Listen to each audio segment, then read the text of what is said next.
Keri, welcome to another episode of Disrupting Death.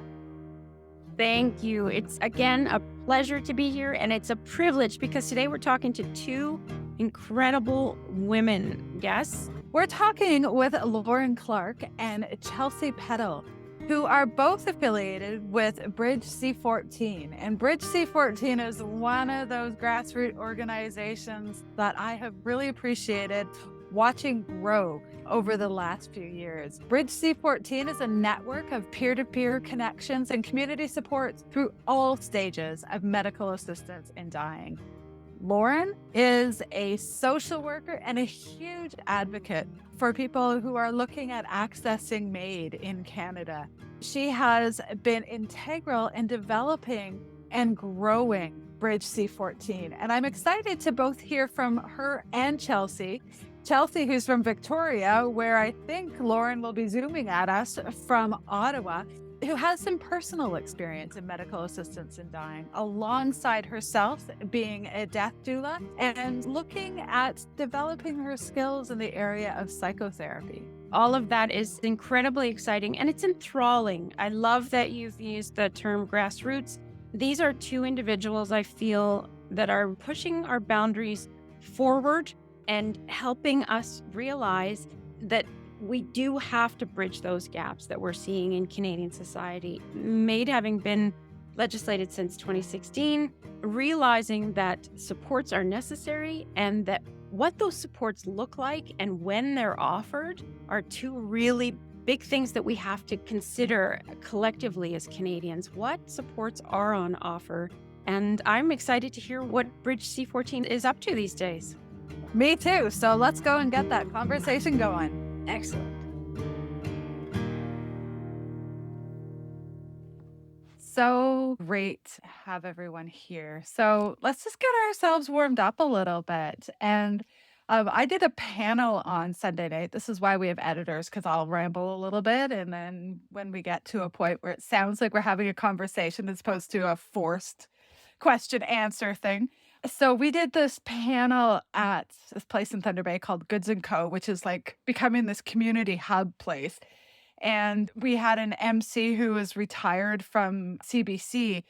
And her opening question for our group was, so why'd you get interested in MAiD? And I was like, like I was surprised at how hard that was to answer. And so guess what? That's our opening question. Lauren or Chelsea, whoever wants to start, what got you interested in MAiD? I appreciate you both have backgrounds of working with people at the end of life in different settings as a social worker in a hospital. And Chelsea, you'll let us know a little bit more about your work in psychotherapy. So what is it about MAiD that captured your interest? I think it's a great question. And actually, for me, it's really easy to answer this one. So, in my professional role as a social worker at the Ottawa Hospital, I was actually supporting a patient who learned that her cancer had become quite advanced. And she was very clear in her intentions that she did not want to prolong her life. This was actually all pre legislation as well. So, she sought the support of a judge to help make that decision around medical assistance in dying. And as part of her journey, she actually asked, Lauren, will you be by my side? And so this was very much new territory for us at the hospital. This was the first time that we were going to be involved in someone's MAiD provision. And it was, I still remember back to that day. And it was, a cool, sunny Thursday in April. This was 7 years ago. And here I am. I can think back to that exact moment that MAiD sort of became a part of my life. From there, I became a strong advocate and a champion for the role of social work in MAiD. I saw the opportunity and the need to have that psychosocial support built in to this program. And I helped to create a pre-MAiD psychosocial assessment that we still use at the hospital as part of our MAiD program, but it's also been adapted across the country, which I think is pretty amazing. So that really started for me, sort of that interest and passion for supporting through assisted dying. And it really led me to working quite extensively in this area now and volunteering with Bridge C-14. That's great, Lauren. And as one social worker to another, I think our profession has a significant role in supporting and advocating around medical assistance in dying. And I'm going to say I'm a little bit disappointed in terms of how social work has not shown up in this space very well. I know we don't necessarily do enough education. I don't think many social workers are fully informed around the legislation. And I also don't think we necessarily advocate for enough of it. So thank you for leading the way in that. And that's much appreciated. How about you, Chelsea? What got you interested in MAiD? Well, I really appreciate just getting straight to it. I think, Lauren and I, we love talking about this, and we don't often get a chance to just really dig in and go for it. So thanks for the space to do that. Um, for me, I came to MAiD through the way many Bridge C-14 volunteers come to MAiD is through personal experience, through lived experience. So my mom was diagnosed with a glioblastoma brain tumor in 2019 and immediately wanted to know about MAiD. She just wanted to know what her options were. Um, and she did eventually end up completing MAiD 3 months later. So I had the privilege, the honor of walking with her through that time. But it's interesting that, this idea of personal autonomy and choice had been a part of my life, my family life for a really long time. And I remember as a young teenager sitting around our dinner table talking about Sue Rodriguez, one of the pioneering advocates for dying with dignity.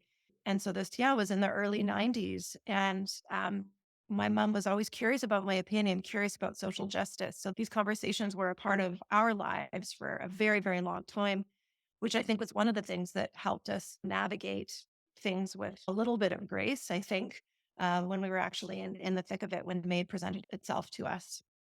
That personal experience piece as being part of the motivation, but also recognizing the larger need that many of us have for our own sense of autonomy and that desire to, in difficult periods of our life, maintain some sort of sense of control. Yeah. Yeah. So, Lauren, you've already mentioned Bridge C-14. Can you tell us a little bit about that organization? What does it do? What kind of gaps does it fill? Why should Canadians pay attention to Bridge C-14? Sure. So it all actually started back in March of 2017. I had the opportunity to meet with Jan Ditchfield, and she and I were going to present at a conference together. Jan sat down in my office and poured out her loving devotion to her mom through her maid story and the legacy that she wanted to leave in terms of building supports in a peer based way to help others with that lived experience, much as Chelsea reflected on, just having that support to be able to connect with others and how valuable that lived experience truly can be. And so Jan proposed this idea of creating a nonprofit. And I said, sign me up. And so I joined its founding board of directors. We launched in November of 2017. And in June of 2019, I actually took over at the helm. And it's been the most amazing thing to sort of come into my life. And what we have created is access to a network of supports that are peer based, that focus on the psychosocial aspects. So really what it comes down to, and people often say, what does Bridge C-14 actually mean? Like, where did that name come from? It was about bridging the gaps between the medical side of MAiD and the need for that peer based psychosocial support in a compassionate, safe, supportive way. And we've sort of really grown throughout the years in terms of the direction that we've moved into. We are now at a place where we are supporting individuals across all stages of MAiD. So we have for those who are choosing, we have supports for those who are supporting someone who is pursuing MAiD. We have supports for those who are grieving a MAiD loss. And then, as you touched on, Kathy, it's that need for education. And so, what we've developed is a program for helping professionals and volunteers to be able to learn about how do they best support on the front lines those who are coming through their doors who have been touched by MAiD in some way. So, it really is all about bridging the gap, ensuring that people feel seen, heard, supported, that their dignity and choice is respected, and that they just have a soft place to land when everything else feels overwhelming or isolating. And this is just their opportunity to be able to find connections and a community of supports around them. That's excellent. And I really love that bridging the gap with a soft space to land. So, where do you see most of the people who access Bridge C-14 are coming from? Like, at what stage? It really is a mix. I think because we have now expanded to all, it really is sort of they're all equally accessed. And I think it's amazing. And it's interesting because these groups have all grown from one another. Initially it was this focus on how do we build support for those who are grieving a MAiD loss. That's where Jan started, that we thought, okay, let's start there.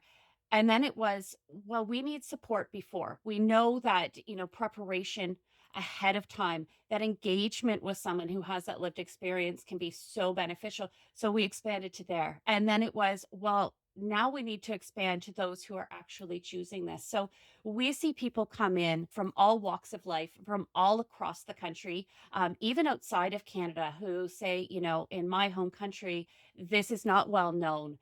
My experience is different, but at the end of the day, I can appreciate where you're coming in and what that perspective's been like. So it's amazing to see like the contacts that are made with the organization. And I think the hardest thing to hear is, I wish I had known about you sooner. And certainly if we can get that message across that there is support sooner.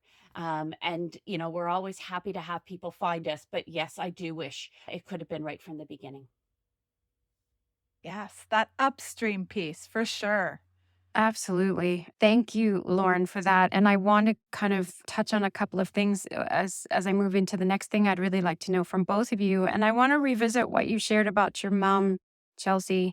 And with a diagnosis of glioblastoma, we're talking about expedience, right? We're talking about time. We're talking about having access to supports yesterday, right? So, what I was hoping to ask both of you next, and perhaps Chelsea can lead us off, is with a diagnosis like glioblastoma, peer to peer supports would be very important, of course, overall. But why is peer to peer support vital for people who are considering, opting, and grieving with medical assistance and dying? Why is that peer to peer support so vital in MAiD? I think because it's such a new experience and because of the stigma that people experience, there's a real hesitation to share, people's hopes, their fears, their concerns, their wishes. And so people need that receptive audience. They need that sense of understanding. MAiD applicants in particular, and anyone who's ill really are so often asked to explain themselves over and over and over again. And so having that foundation of shared understanding through a peer-based relationship, I think it just starts people off on a really great foot. I don't know, Lauren, what else do you find as you're observing our programs? I think it reduces the isolation. And Chelsea, I think what you're touching on is really that ability to come to move out of the shadows. I think that have been sort of inherent and made because it is so new. There are, a lot of myths and misconceptions about it. And the conversations are sort of, you walk on eggshells sometimes. And I think it's just that ability to let your guard down, to speak to someone who says, you know what, I acknowledge where you're coming in. I've felt that normalizing. And a lot of people, what they find is this is their chance to just have validation for their own experience, but also for decisions that have been made, without the need to argue or be faced with sort of a defensiveness.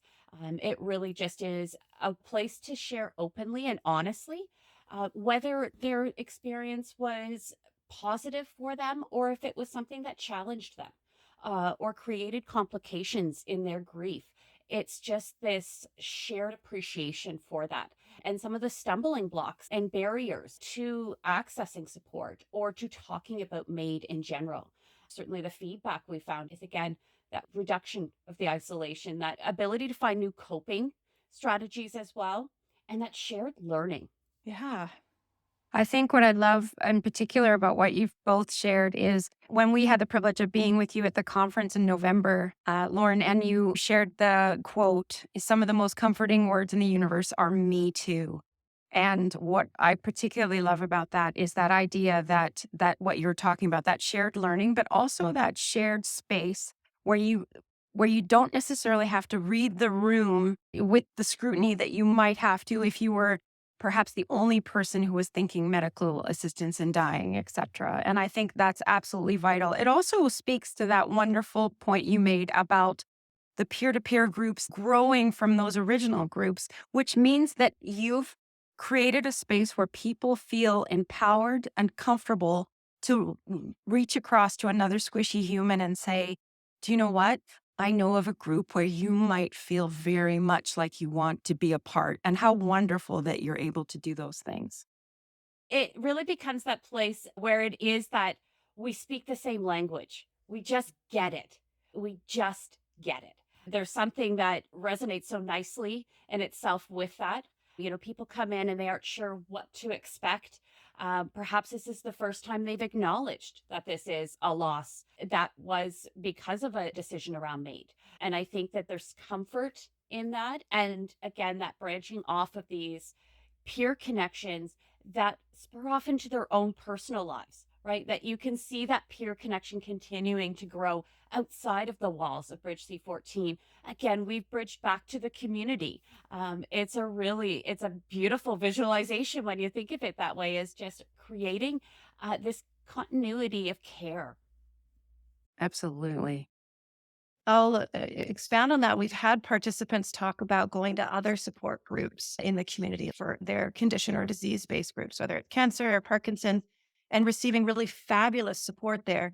But the moment they start talking about their mortality, about death, about MAiD in particular, the entire room just shuts down. Everyone gets uncomfortable. And so they show up in a Bridge C-14 space, a drop in group, and there's that level of acceptance. People are there because they want to talk about it. This is one of the only spaces in their lives where they can really express freely what they're experiencing and get that information, get that support in a non stigmatizing kind of way. And I bet that support goes two ways in some situations. Like you've got your volunteers who are the peers with the experience and who offer the support, but also potentially receive some validation in terms of their own experiences. And maybe even in some situations, the fact that MAiD is becoming maybe a little bit less stigmatized, or we're learning more about the process, or there's more supports available that when they can contribute to that improvement, that might be some benefit. So, what do you hear from those people who are on the supportive side, the people who are giving the support at Bridge C-14?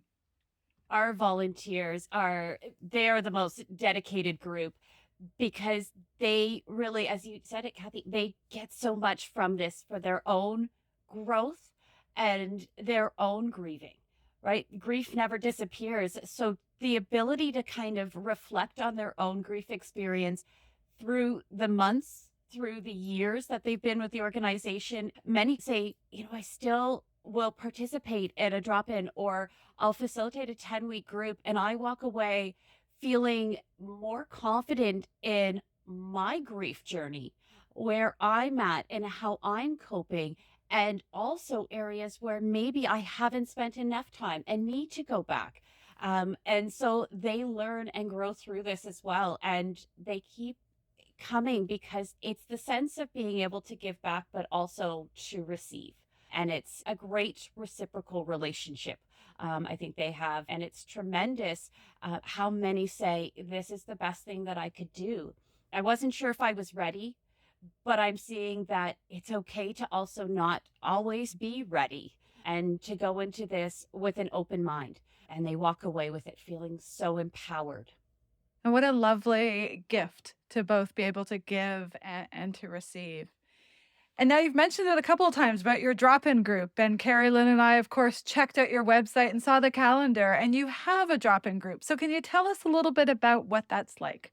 Certainly. So we do offer drop-in groups throughout the month. It initially started back in the summer of 2021.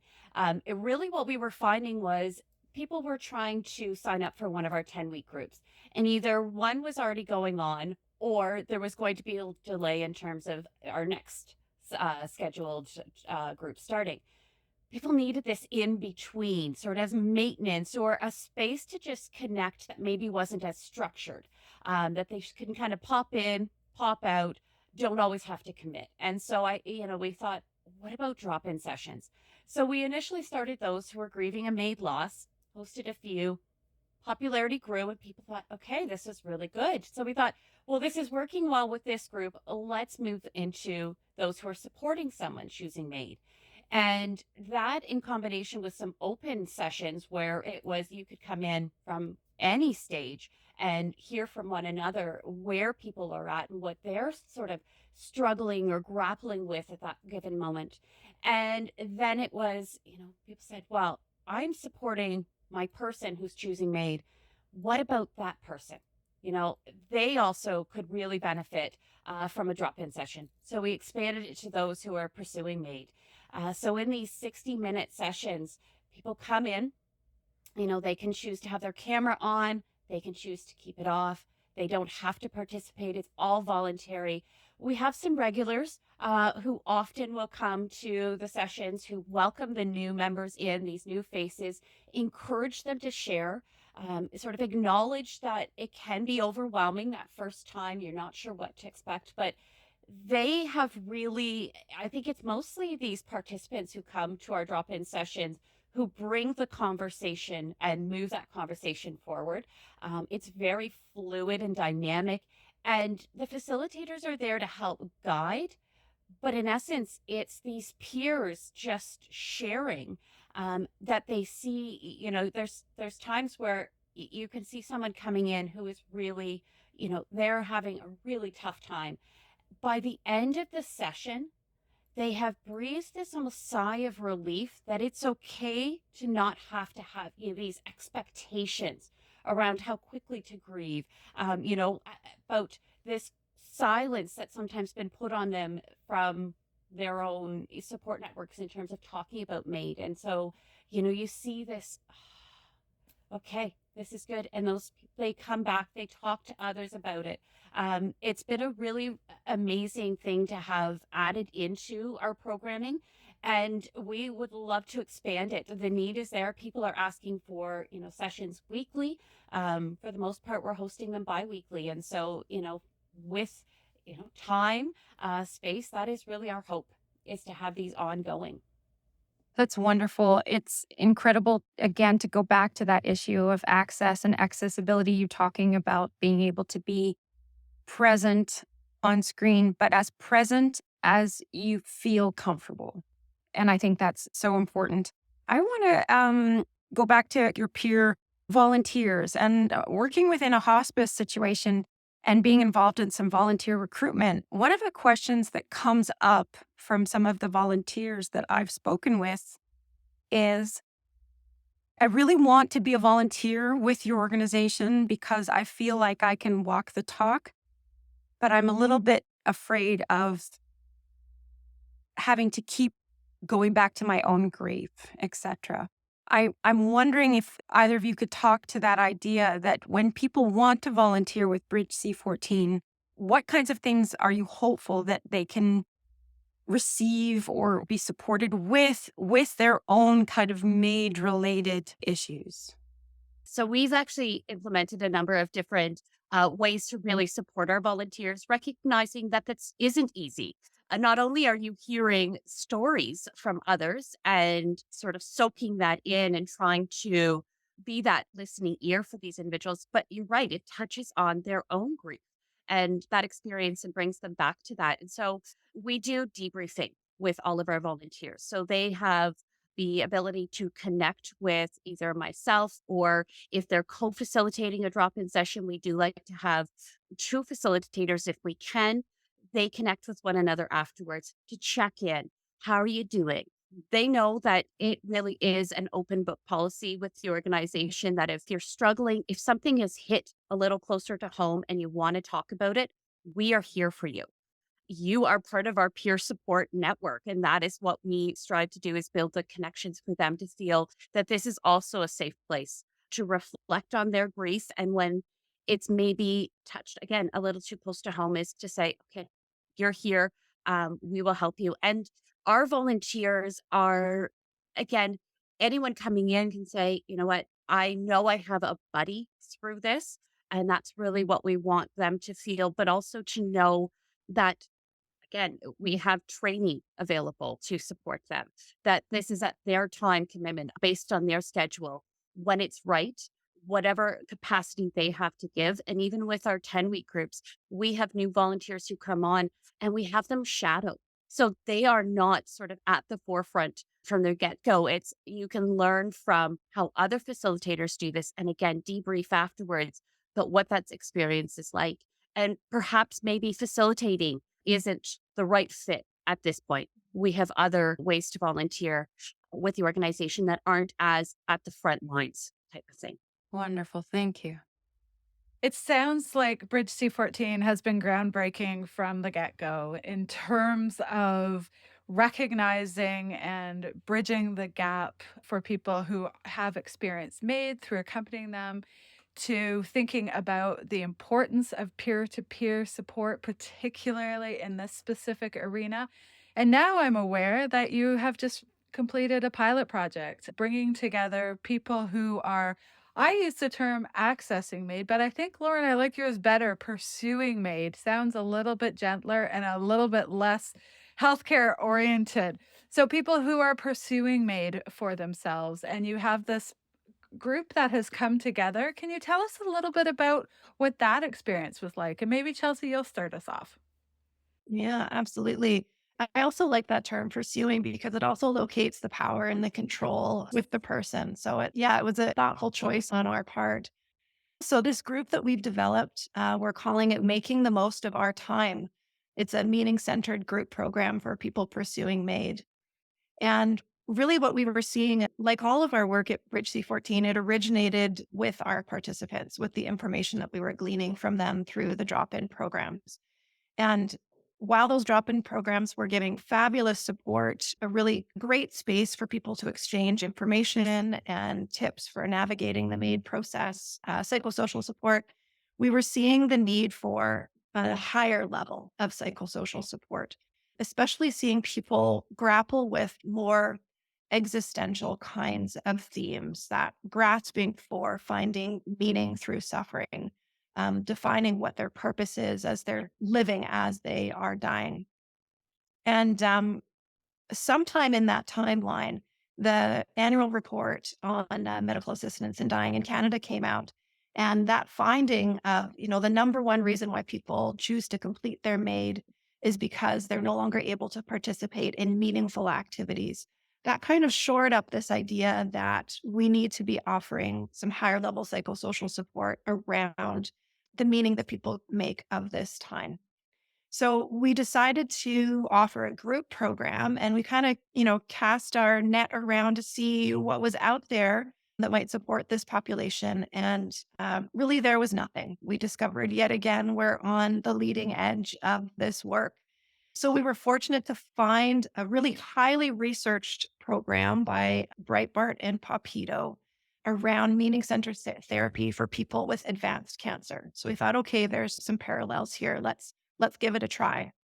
So we put a call out to our Bridge C-14 network of participants and had 8 people, and actually even more on the wait list, come forward. And we were really, honest with them about how we're trying something new here. And it was really heartening to see just how enthusiastically these people came forward, not only to find support for themselves around grappling with these existential issues, but also because they wanted to help create something for others. They saw their contribution, their participation in this program as part of their legacy, as a way for them to make meaning. Like the layers were just stunning as we were working through this. So this group of 8 participants, we really couldn't have asked for a more special group.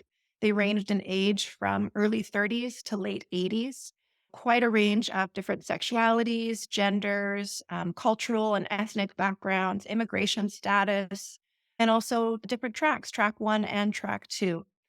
So they came together and we explored these different issues of meaning making, legacy, how to cope with the journey, the MAiD journey. And it was really an incredible experience. And so now we're kind of thinking, well, where can we take this? We know that there's a need. We know that this has helped to combat isolation.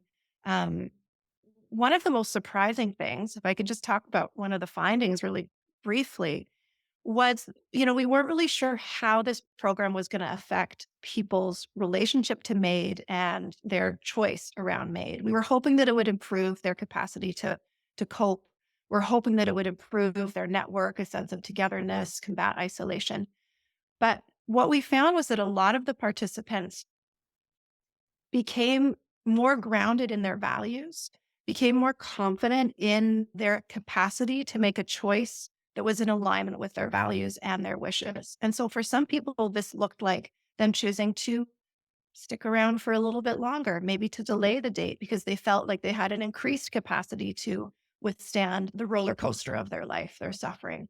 And for others, it help them to decide that moving up their date was more appropriate for them. But regardless of what their choice was, and we have no agenda around people's choice, regardless of what they decided for themselves, pretty much all of the participants articulated this improved sense of peace, improved sense of confidence in being able to make this decision for what is right for them and their circumstances.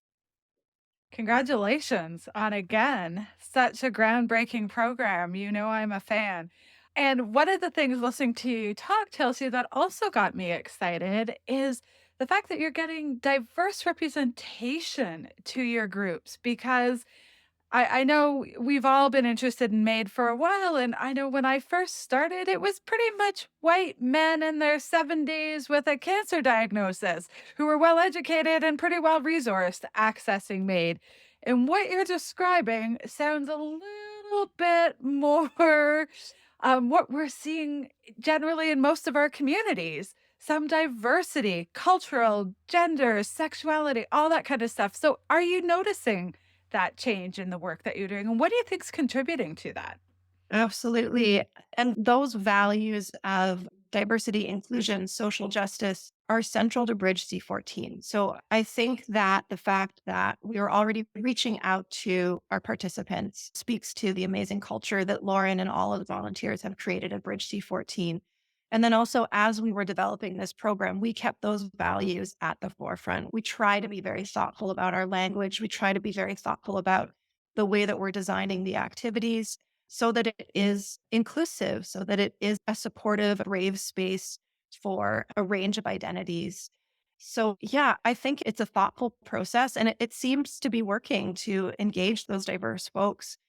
That is so great to hear because accessing MAiD, pursuing MAiD is the right of all Canadians over the age of 18. So I want to talk a little bit about kids in a moment. But you mentioned within this group that you have people who are pursuing track one and who are pursuing track two. And so the big difference, if I can summarize this really quickly, around the two different tracks is whether or not death is reasonably foreseeable. And so within the track two, it's generally people who have not been diagnosed with a terminal illness when death is expected to happen in a few weeks or months. And Lauren, I know you have worked within healthcare systems for quite some time, particularly a hospital setting. And I'm hearing from healthcare providers that track two has made medical assistance to dying a little bit more complex for people on a variety of levels. And I'm wondering, are you seeing that difference with Bridge C-14? It sounds like you're mixing track one and track two together. I'm wondering how that's working. I think there's certainly overlapping themes between both tracks, but I think there are also some pretty unique differences between the two. I'm never one who likes to silo. I really like things to be very much open and as open as we can be with certain parameters in place. But I think what we find is yes, those who are track one, this is almost an easier decision in some ways. They're more ready. Those who are track two are coming in, and for many of them, this has been a years in the making. This is not something that they've had to make a decision on maybe more close to the date. This is something that has been on their mind for some time. Um, Many with these chronic degenerative conditions that it really challenges sort of their own perception of when will I know when I'm ready. And I think that question mark exists, and people come to, certainly we see that in the drop ins, and it was touched on even in our meeting centered group as well, is that larger question of, okay, how will I know? What will that time look like until then? Where I think when your death is more reasonably foreseeable, it's more at the forefront of many of the decisions you're making. And one of our participants commented, it's sort of been in the back pocket and you move it to the front pocket.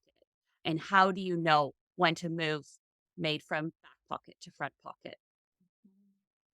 One of the things that I found really interesting with our group program was this kind of hierarchy of suffering that a few of the track two participants came in with. This perception that because they were on track two, that their type of suffering was not as legitimate as a track one applicant's suffering.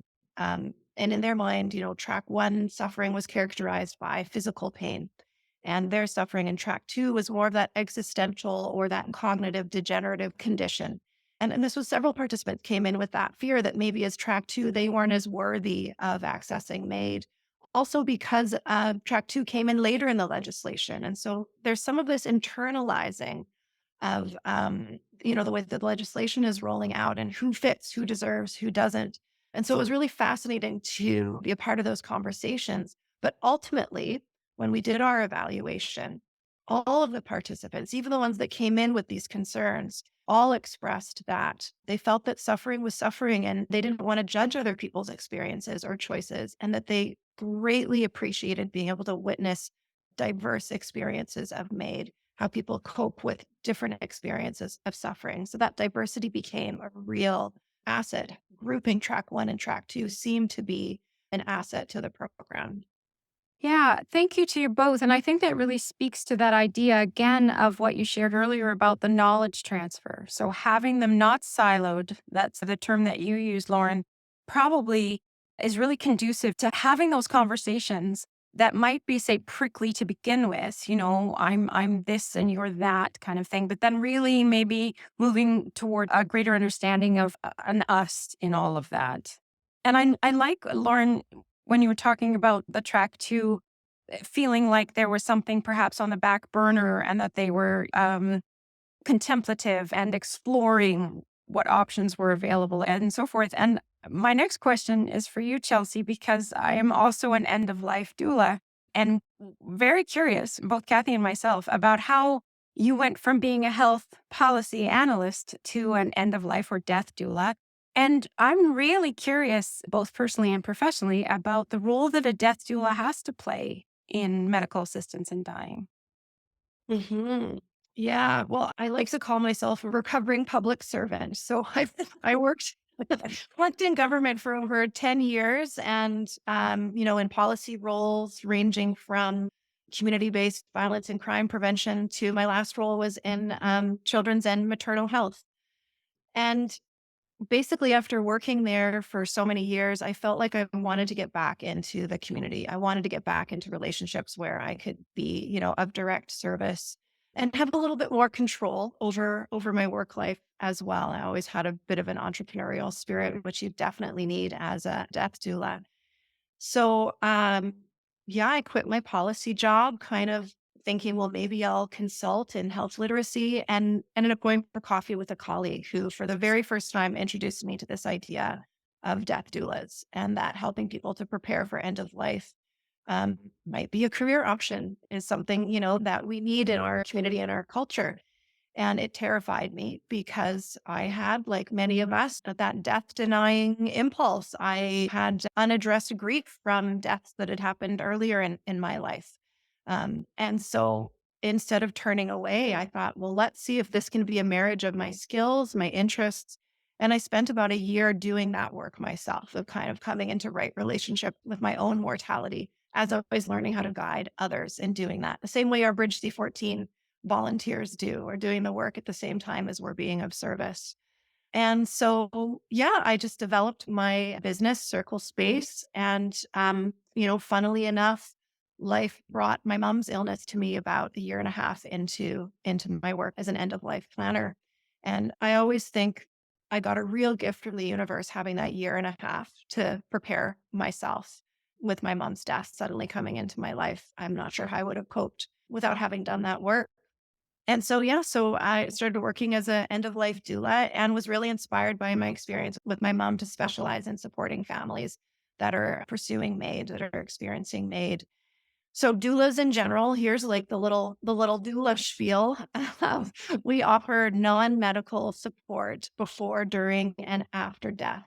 And doulas are just a really lovely potpourri of different skills and gifts. So depending on which doula you engage, you're going to get something different.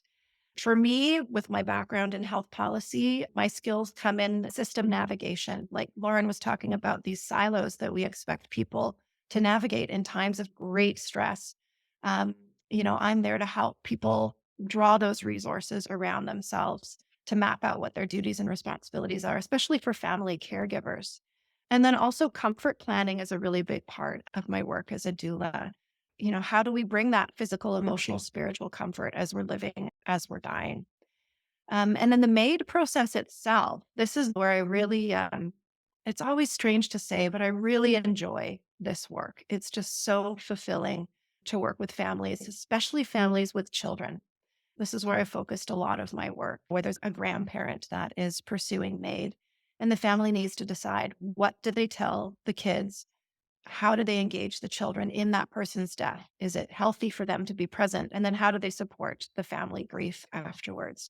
So, looking at child friendly language to explain these really complex things, looking at ritual, helping them to design the day, to choreograph their MAiD. What do they want that last day to be like? The foods, how do they say goodbye? Where do they want it to be? Is there music, poetry?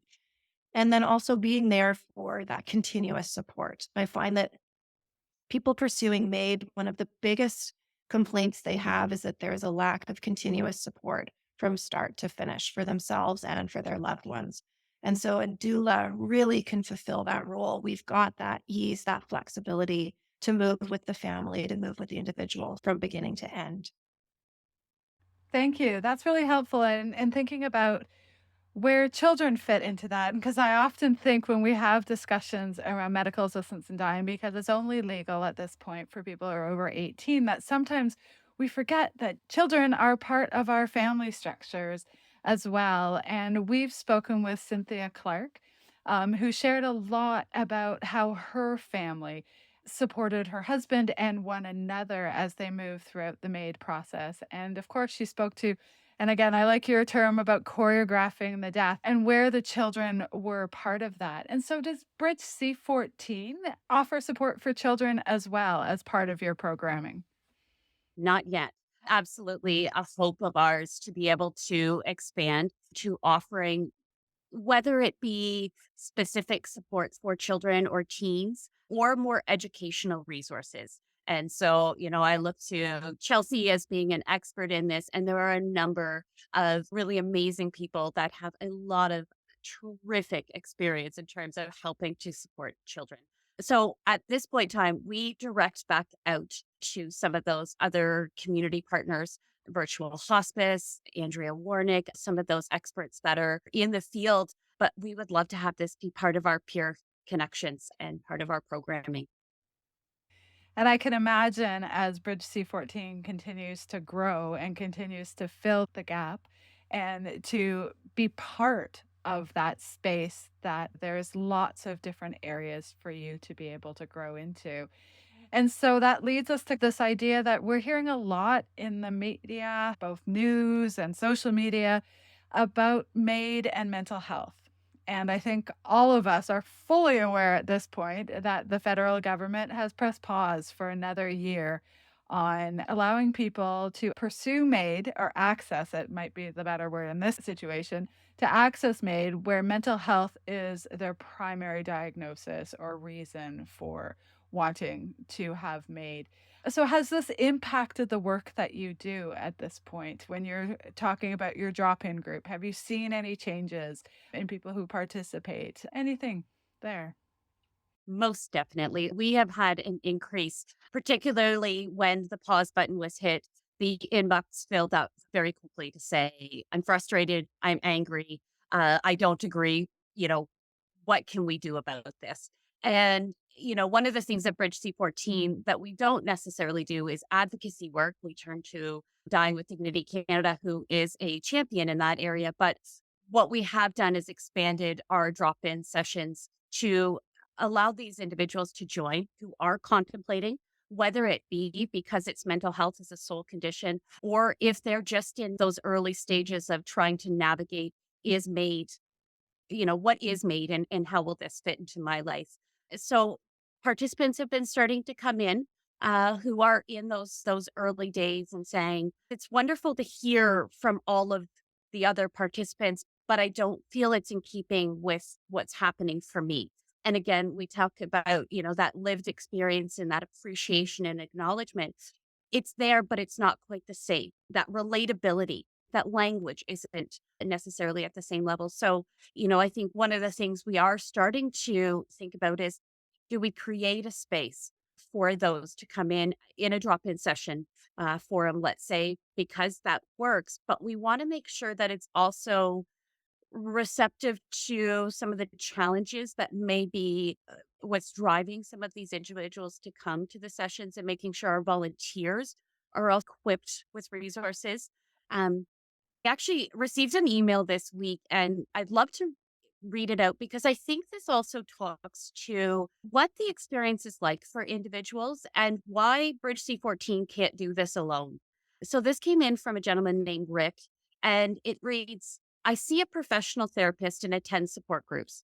However, all of those in my circles of support are opposed to MAiD as an option for mental suffering. I think beyond the understandable moral implications of MAiD, they perhaps see this as opening a Pandora's box or are threatened by it, not understanding there will be strong protections in place for those with treatable suicidal ideations. He goes on to say, are there even mental health professionals out there who would be willing to go beyond simply providing treatment, sympathy, and moral support for my pain, who would legitimize, who would actually personally validate and support my wanting to end my chronic, incurable condition with a measure of dignity, should that ever become an available option? So I think that is why we need to do what we're doing, but we also need to keep in mind that as an organization, we can try to meet these needs as effectively and as efficiently as we can, but there are still gaps in the system in terms of that access to resources, appropriate community based supports that go beyond just this peer connection that, yes, we have been a leader in, but we also need to expand that. This is the responsibility. I think we have a collective responsibility here to make sure that we are well equipped to support anyone who is considering MAiD for whatever reason that may be. This is a place that we do not want to discriminate, to stop access, to stop that ability to seek the support that they so are longing for. But we also need to know that it can't just be any one group. It needs to be all of us having this conversation together. Thank you. I think what I really appreciated in all of that, and I appreciated it all, but particularly we had a guest, Kathy and myself had the opportunity and privilege to speak with Joe Bodak. And she made a very interesting comment about how all Canadians are not accessing MAiD. One at a time, Canadians are accessing MAiD. And when you spoke of that gentle person who wrote to you that email and described what they were living with, we really got a sense of that idea of collectively having these conversations and thinking about this evolving legislation, but also looking at humans case by case really looking very carefully and thoughtfully and purposefully, coming back to what both of you have shared, the important components of those psychosocial. Who is the human being behind the request for MAiD, the interest in MAiD? Who is that human being? Mhm. Thank you both for this incredible conversation. This has been wonderful. And I want to say thank you to you both, not only for showing up for our podcast and sharing your thoughts and experiences, but also for all the work that you are doing for squishy human beings out there and helping us all to think differently about our collective responsibility. And Lauren, again, as a social worker, what you said, I do think we have a collective responsibility to take good care of each other and to support each other through our diverse experiences, one of which might be, for some of us, medical assistance in dying. And I know I am grateful that Bridge C-14 is out there, that the two of you are leading the way and that you are using peer support to do this, because who else knows it better than those people who have had a experience in the area. So thank you so very much for joining us. Is there any final thoughts or anything that we didn't quite touch on that you were hoping we'd get to? I just want to say thank you for this opportunity. This is incredible. I'm someone who could talk about MAiD all day and be a voice, and I'm happy and honored and privileged to be a voice for many who don't have the platform to be able to stand on or the strengths or the energy to be able to do that. So I am always happy to champion the causes that mean the most to me. And certainly MAiD has become one of those in my life. Wonderful. Thanks, Lauren. Yeah, I'll echo what Lauren says. It really feels like a privilege to be doing this work and to be meeting all of these people at this phase of their life. It's a really unique and special experience that I'm honored to be a part of. And I wanted to add, I've written a children's book that I'm hoping is going to be ready for launch towards the end of the summer. It's based on my experience of guiding my children through my mom's MAiD. And it's called Pancakes with Nana. And it's really a lovely story about a bond between a grandmother and their grandchild and all those special activities they do together, also weaving in education and information about MAiD and how to present that within a family, some tips and ideas for parents and professionals about how to guide children. So yeah, that's going to be available soon. And to my knowledge, it's one of the very first children's books about MAiD in Canada, maybe even the world. Possibly even the world. I'm a dying, death, and loss educator, and I'm off to grief camp. And I know that MAiD comes up. And so, as a dying, death, and loss educator who works with littles in particular, the fact that you're adding to our trousseau of tools and things that I can use in my own practice is just incredible. So, I thank you. And it's enthralling to think what your book will open for the rest of us educators out there. Because again, you're bridging those gaps. So thank you very much. Thank you. I think we could probably all use a book like that.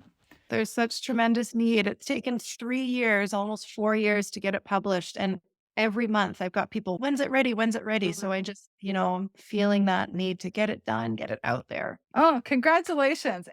And to both of you, it has been phenomenal to be on the outside of Bridge C-14 and just watch it grow over the years and to lead creative and needed programs. So, yeah, I'm a fan.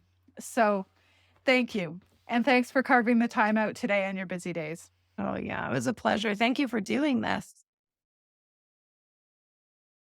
What a conversation. Incredible. Oh, I really looked forward to talking with both of the women and really, more to the point, hearing and listening. And wow. And I wanted to sign up to volunteer, except I don't have the lived experience in this. And I love that Bridge C-14 is peer-to-peer support. Exactly. I too felt enthralled to the point where I thought, wow, my hospice volunteering, maybe that should look more like Bridge C-14. But again, no lived experience. But I think, though, what's enthralling is the idea that I too, speaking for myself, and I know you're out there walking the talk, is that what we're doing as individuals in the community really speaks to the values that Bridge C-14, the ethos, why they exist and why they need to exist. And I know, again, as a grief camp volunteer, that medical assistance in dying is starting to come up at grief camp. And so those ideas that were definitely out there in our own circles, having those conversations and being able to refer people to Bridge C-14, virtual supports, regardless of where you are in the nation. But I think it was Chelsea who implied hearing from people globally. Yeah, yeah, yeah. And when Lauren talked about, as you know, a fellow social worker, the collective responsibility that we have as Canadians, I got goosebumps because I think we really do. And Bridge C-14 is a great way of bridging those spaces, but also as a call to action for us to recognize that we do have a collective responsibility in there. And so, between Chelsea's new book for kids that's coming out, recognizing that Bridge C-14 is always going to be growing and changing to be able to best support and meet the needs of Canadians who are pursuing MAiD. I really like that term. Grateful for all that they do. And again, thinking about all the people who are involved in a decision about MAiD really from the outset. So, Chelsea's book speaking to the littlest of the people who are involved in the pursuance of MAiD. And also knowing that we dying, death, and loss educators need to have those tools and resources on hand. And you taught me in those early days that we worked together. Children are not immune to dying, death, and loss, and children are not immune to medical assistance and dying experiences. And I'm grateful that Bridge C-14 is out there for all of us. And I know that they will continue to grow and expand their programs. So this was such a good conversation. Absolutely. When did we get here and how?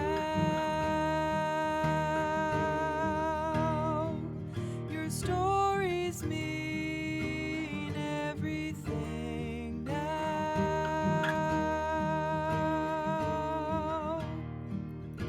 When did we get here and how? Your stories mean everything now.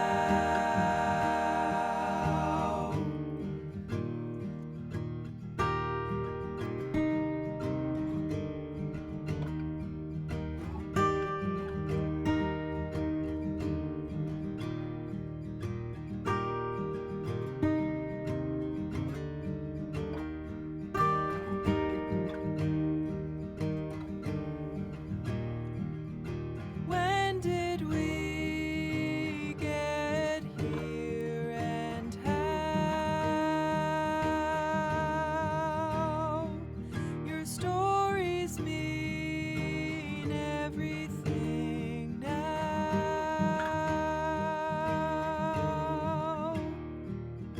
When did